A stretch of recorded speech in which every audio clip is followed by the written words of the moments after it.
Bismillahirrahmanirrahim. Assalamualaikum warahmatullahi wabarakatuh. Alhamdulillahi rabbil alamin.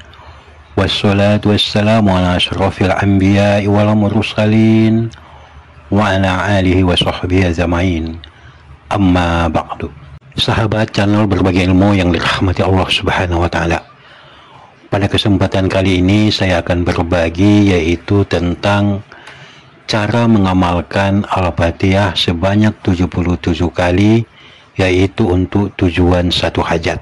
Dalam menjalani kehidupan sehari-hari, kita tidak bisa lepas dari beragam tantangan yang seringkali mempengaruhi keadaan emosional dan psikologis.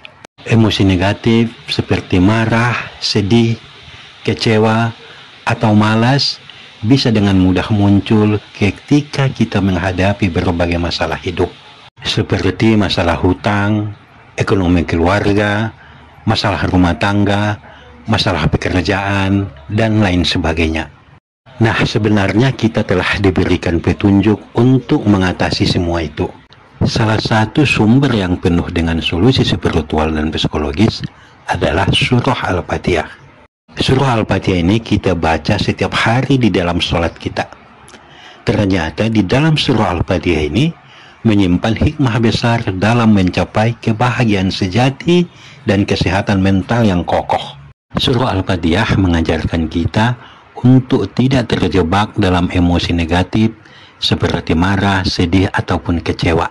Salah satunya ayat ke-7 dari Al-Fatihah yang artinya, jalan orang-orang yang engkau beri nikmat kepada mereka, bukan jalan mereka yang dimurkai dan bukan pula jalan mereka yang sesat.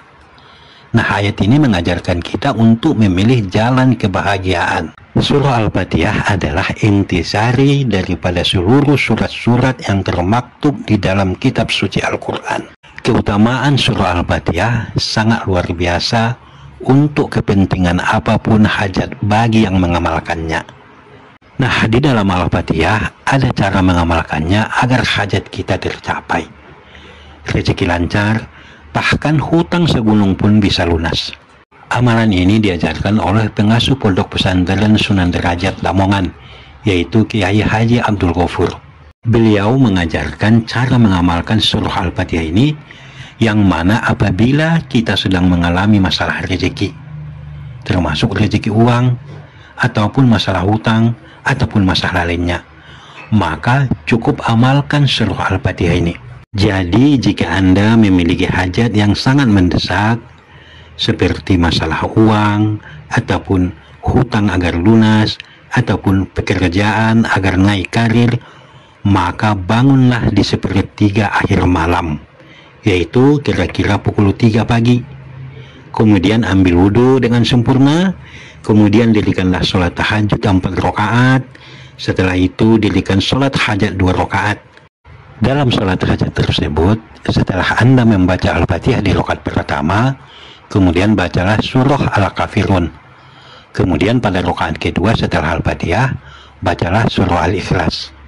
Setelah usai sholat dan salam, lanjutkanlah dengan berzikir, yaitu menggunakan bacaan surah Al-Fatihah.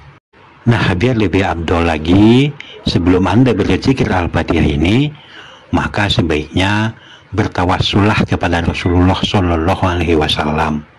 Adapun bilangan bacaan surah Al-Fatihah tersebut, yaitu dibaca setelah salam adalah sebanyak 77 kali.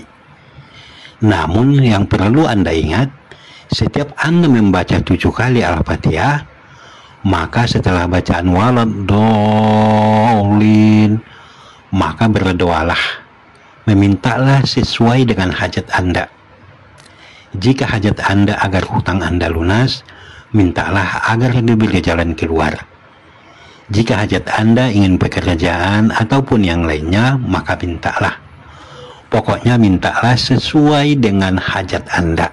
Lakukanlah cara ini secara berulang hingga jumlah bilangan bacaan zikir Al-Fatihah tersebut mencapai 77 kali. Jika dikalkulasikan berarti 11 kali berdoa, sebab 7 kali dikali 11 sama dengan 77 kali.